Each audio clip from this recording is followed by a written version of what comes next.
Boss Malayalam season 6 new അപ്ഡേറ്റിലേക്ക് പോകാം. അതായത് കളിക്കളം എന്ന ടാസ്ക് ഇന്ന് ബിഗ് ബോസ് കൊടുത്തിരുന്നു. ഇതിനായിട്ട് ഒരു ബോർഡുണ്ട്, അതിൽ കുറേ കളങ്ങളുണ്ട്, പിന്നെ ഒരു ചെറിയ ബോളും.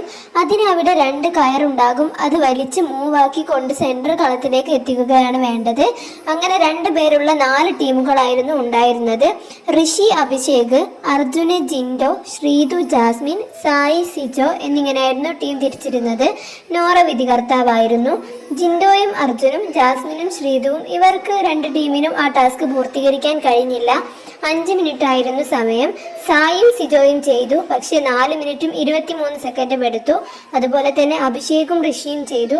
അവർ 1 മിനിറ്റും 47 സെക്കൻഡും മാത്രമാണ് എടുത്തത്. അതിൽ തന്നെ കറക്റ്റായിട്ട് ചെയ്യുകയും ചെയ്തു. അവരാണ് ഈ ടാസ്കിൽ വിജയിച്ചിട്ടുള്ളത്.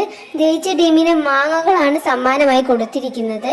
എന്തായാലും അടിപൊളി ടാസ്ക് ആയിരുന്നു. മറ്റൊരു വീഡിയോയുമായി കാണാം. സബ്സ്ക്രൈബ് ചെയ്യാത്തവർ സബ്സ്ക്രൈബ് ചെയ്യണേ.